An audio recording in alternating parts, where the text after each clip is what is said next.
Hello everyone, నేను last వీడియోలో SSC MTS and havaldar notification గురించి చెప్పాను కదా. అప్పుడే ఎస్ఎస్సి సీజీఎల్ గురించి కూడా నోటిఫికేషన్ వచ్చింది, నెక్స్ట్ వీడియోలో చెప్తాను అని అన్నాను. ఈ వీడియో వచ్చి అదే అనమాట. నేను వీడియో చేయడం అయితే కొంచెం లేట్ అయింది, కానీ అప్లికేషన్ డేట్ అయితే ఉంది. అప్లికేషన్ మనకి ఆల్రెడీ స్టార్ట్ అయిపోయింది. జూలై 24 లాస్ట్ డేట్ అనమాట. జూలై 24 మిడ్ నైట్ వరకు ఉంటుంది మనకి. ఆన్లైన్ పేమెంట్ వచ్చి జూలై 25కి క్లోజ్ అయిపోతుంది. ఏమైనా కరెక్షన్స్ అలాంటివి ఉంటే ఆగస్టు 10 నుంచి మనకి ఆగస్టు 11 మధ్యలో ఒక్కరోజైతే ఇచ్చారు. ఎగ్జామినేషన్ వచ్చి టెంటేటివ్ షెడ్యూల్ ఆఫ్ టైర్ 1కు మాత్రం సెప్టెంబర్ టు అక్టోబర్లో ఉండొచ్చు, టైర్ 2 మాత్రం డిసెంబర్లో ఇచ్చారనమాట. ఇవేంటి అంటే మనకి అటు ఇటుగా కూడా అవ్వచ్చు, అందుకని ఆ మధ్యలో ఉన్నట్టుగా ఇచ్చారు. నెక్స్ట్ డీటెయిల్గా ఏవే పోస్టులు ఉన్నాయి, ఎంత ఏజ్ లిమిట్ అనేది చూద్దాము. ఫస్ట్ అయితే అసిస్టెంట్ సెక్షన్ ఆఫీసరు, ఇది పే లెవెల్ 7 అనమాట. వీళ్ళకి 44,900 నుంచి 1,42,400 వరకు పే స్కేల్ అయితే ఉంది. ఆ పోస్ట్ నేమ్ వచ్చి అసిస్టెంట్ సెక్షన్ ఆఫీసరు. ఇది సెంట్రల్ సెక్రటేరియట్ సర్వీసు. ఒక్కొక్క డిపార్ట్మెంట్లో ఒక సేమ్ నేమ్తో వేరే డిపార్ట్మెంట్స్లో సేమ్ పోస్ట్ ఉంటుందన్నమాట. అయితే వీళ్ళు గ్రూప్ బి కిందకి వస్తారు. అసిస్టెంట్ సెక్షన్ ఆఫీసర్ అనేవాళ్ళు. వీళ్ళకి ఏజ్ లిమిట్ వచ్చి 20 to 30 years ఉండాలి. అలాగే అసిస్టెంట్ సెక్షన్ ఆఫీసర్ ఇంటెలిజెన్స్ బ్యూరోలో అయితే 18 to 30 years ఉండాలి. ఇలా మొత్తం చెప్పట్లేదులేండి, టైం వేస్ట్ అవుతుంది. నేను స్క్రీన్ మీద డిస్ప్లే చేస్తాను కదా, చూడండి. ఏదైనా పర్టికులర్గా చెప్పాలి అన్నది మాత్రం చెప్తాను, మిగతా మాత్రం ఇలా స్క్రీన్ మీద డిస్ప్లే చేస్తాను. చూడండి, మీకు అర్థమవుతుంది ఏ పోస్ట్కి ఎంత ఏజ్ ఉండాలి అనేది. ఇది పే లెవెల్ 7 అనమాట. నెక్స్ట్ వచ్చి పే లెవెల్ 6లో వీళ్ళకైతే 35,400 to 1,12,400 వరకు పే స్కేల్ అయితే ఇచ్చారు.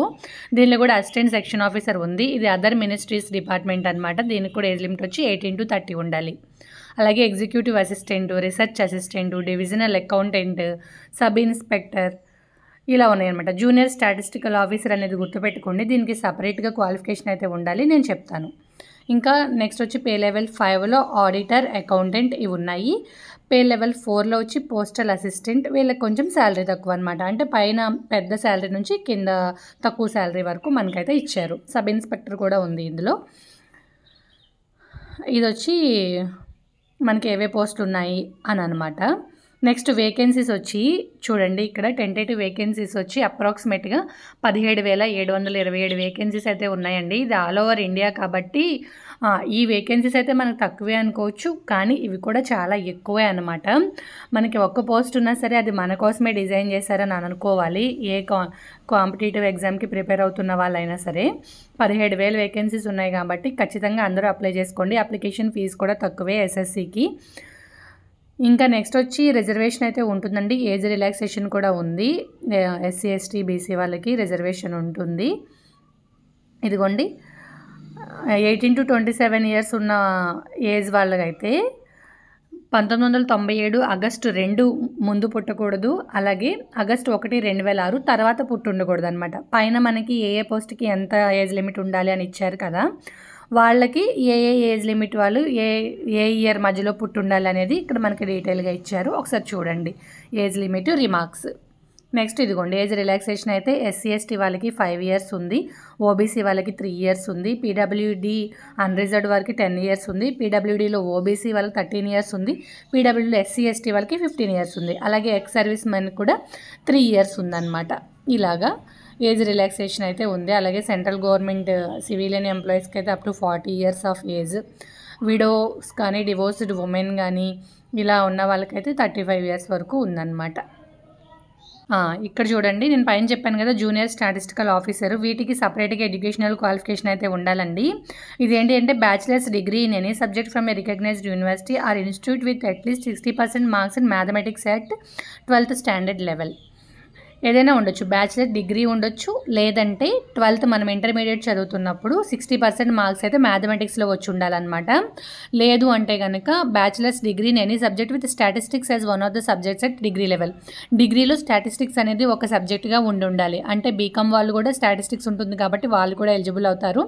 అలాగే ఎంఎస్ కంప్యూటర్స్, ఇంకా స్టాటిస్టిక్స్ సపరేట్గా స్టాటిస్టిక్స్ చదివే వాళ్ళు కూడా ఉంటారు. వాళ్ళు ఎలిజిబుల్ అనమాట. అలాగే స్టాటిస్టికల్ ఇన్వెస్టిగేటర్ గ్రేడ్ 2 అనే పోస్ట్కి వచ్చి ఇది కూడా అంతే, bachelor's degree in any subject with statistics as one of the subject from recognised university or institute.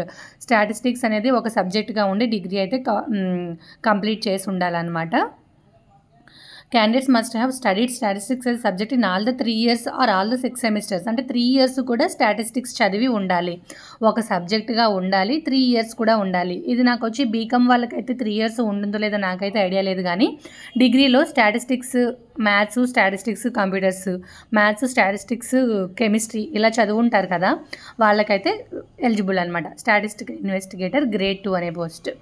Next research assistant in national human rights commission వాళ్ళకి వచ్చి ఎసెన్షియల్ క్వాలిఫికేషన్స్, వీళ్ళు కూడా బ్యాచిలర్స్ డిగ్రీ చేసి ఉండొచ్చు. ఇదిగోండి మిగతా అదర్ పోస్టులకి అయితే bachelor's degree from recognised university or equivalent, మిగతా పోస్టులకి అయితే డిగ్రీ ఉండాలంట. ఈ పోస్టులకు మాత్రము మనకి సపరేట్గా పర్టికులర్ సబ్జెక్టు ఉండాలి అన్నమాట. అయితే ఇప్పుడు డిగ్రీ చదువుతున్న వాళ్ళు, ఫైనల్ ఇయర్ వాళ్ళు అప్లై చేసుకోవచ్చా లేదా అంటే, గ్రాడ్యుయేషన్ అనేది ఆగస్ట్ 1, 2024కి కంప్లీట్ అయిపోయి ఉండాలండి, వాళ్ళు మాత్రం అప్లై చేసుకోవచ్చు. అప్లికేషన్ అయితే నేను వెబ్సైట్ స్క్రీన్ మీద కూడా వేస్తాను, అలాగే ఈ నోటిఫికేషన్ అంతా మనకి డిస్క్రిప్షన్లో కూడా పెడతాను, ఒకసారి డౌన్లోడ్ చేసుకొని చూడండి. అప్లికేషన్ వచ్చి ఎక్కడ పెట్టాలి అంటే ssc.gov.inలోకి వెళ్తే మనకు అప్లికేషన్ అయితే ఓపెన్ అవుతుందండి. మీరు ఆల్రెడీ ఎస్ఎస్సి ఎగ్జామ్స్ రాస్తే ఇదివరకు రిజిస్ట్రేషన్ చేసుకునే ఉంటారు, డైరెక్ట్గా అప్లై ఆన్లైన్ మీద క్లిక్ చేసుకొని అప్లికేషన్ పెట్టేసుకోవచ్చు. ఎవరైనా ఇదివరకు ఎస్ఎస్సి ఎగ్జామ్స్ రాయకుండా ఉండుంటే కనుక వాళ్ళు రిజిస్ట్రేషన్ మళ్ళీ ఫ్రెష్గా చేసుకోవాలండి. ఫస్ట్ రిజిస్ట్రేషన్ చేసుకొని తర్వాత అప్లై ఆన్లైన్, తర్వాత ఫీ పేమెంట్ అంతా ఉంటుందన్నమాట.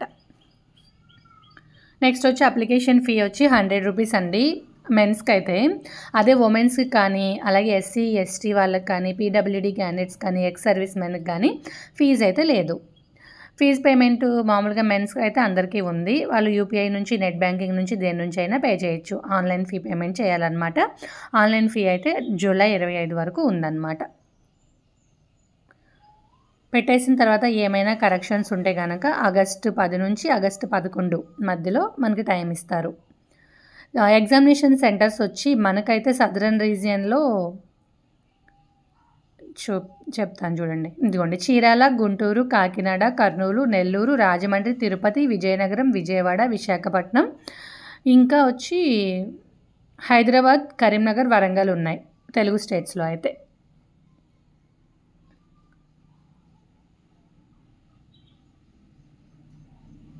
నెక్స్ట్ ఇంకా టైర్ 1, టైర్ 2 టూ టైప్స్లో జరుగుతుందండి ఎగ్జామినేషన్ వచ్చి. ఫస్ట్ టైర్ 1 అవుతుంది, టైర్ 1 క్వాలిఫై అయిన వాళ్ళకి టైర్ 2 అయితే కండక్ట్ చేస్తారు.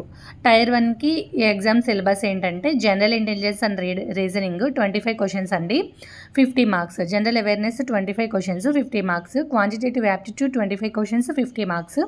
ఇంగ్లీష్ కాంప్రహెన్షన్ వచ్చి 25 క్వశ్చన్స్, 50 మార్క్స్. ఎగ్జామ్ 1 అవర్ ఉంటుంది. అదే స్క్రైబ్ని అలాట్ చేసుకోవచ్చు, ఎవరైనా విజువల్లీ హ్యాండిక్యాప్డ్ అలాంటి వాళ్ళు ఉంటే స్క్రైబ్ని తీసుకోవచ్చు, వాళ్ళకైతే 1 అవర్ 20 మినిట్స్ ఎక్స్ట్రా ఇచ్చారనమాట. టైర్ 1 వచ్చి ఆబ్జెక్టివ్ టైప్లో ఉంటుందండి, మల్టిపుల్ చాయిస్ క్వశ్చన్సే ఉంటాయి. Exam paper English and Hindi ఉంటుంది. ఇంగ్లీష్ కాంప్రహెన్షన్ ఉంటుంది కదా, అది మాత్రం ఇంగ్లీష్లోనే ఉంటుంది హిందీలో రాసే వాళ్ళకి కూడా. అయితే నెగిటివ్ మార్కింగ్ కూడా ఉందండి, 0.50 అనమాట, అంటే హాఫ్. ఈచ్ క్వశ్చన్కి వచ్చి హాఫ్ మార్క్ నెగిటివ్ అయితే ఉంది. అందుకే చాలా జాగ్రత్తగా రాయాలండి ఎగ్జామ్. నెగిటివ్ మార్కింగ్ ఉంది కాబట్టి అన్నీ పెట్టేయకూడదు, మీకు తెలిసిన వరకే పెట్టండి.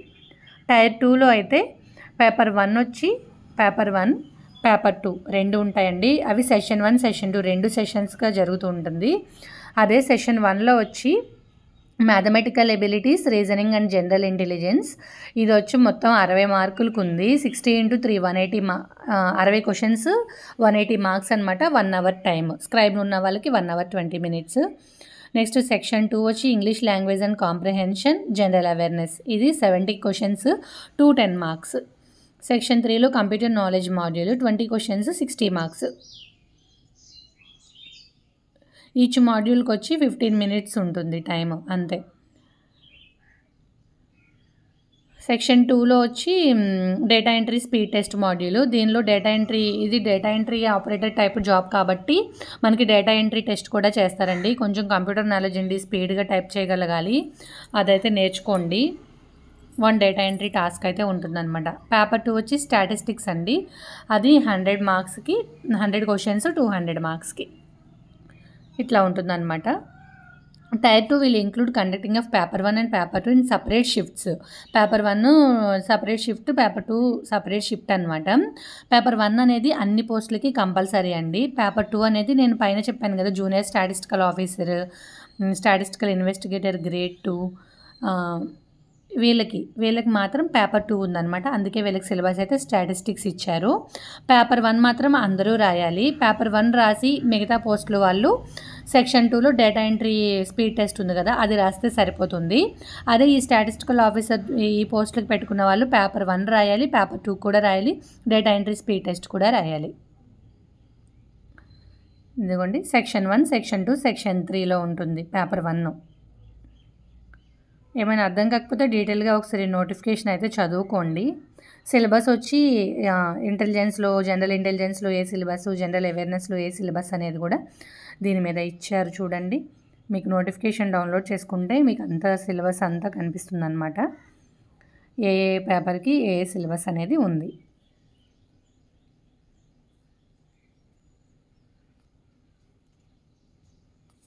మాల్ ప్రాక్టీస్ అలాంటివి చేస్తే డిబార్ చేస్తారండి. ఇది సెంట్రల్ గవర్నమెంట్ జాబ్ కాదా, చాలా సీరియస్గా ఉంటుందన్నమాట. ఎవరైనా స్క్రైబ్ కావాలి అంటే వాళ్ళైతే ఇదిగోండి letter of undertaking for using own scribe, ఇదైతే తీసుకోవాలండి. ఇక్కడ మనం ఫిల్ చేసుకొని సైన్ చేసి తీసుకొని వెళ్ళాలన్నమాట. అదే నోటిఫికేషన్ గురించి. ఏమైనా డౌట్స్ ఉంటే కమెంట్ సెక్షన్లో అడగండి. మొత్తం డీటెయిల్స్ అనేవి చెప్పానని అనుకుంటున్నాను. ఇంకొక యూస్ఫుల్ వీడియోతో మళ్ళీ కలుస్తాను. Bye friends, thanks for watching. ఈ వీడియో కనుక మీకు నచ్చినట్టయితే లైక్ చేసి మీ ఫ్రెండ్స్ అండ్ ఫ్యామిలీస్కి షేర్ చేసి మరిన్ని ఇంట్రెస్టింగ్ వీడియోస్ కోసం మన ఛానల్ సబ్స్క్రైబ్ చేయండి. Thanks for watching.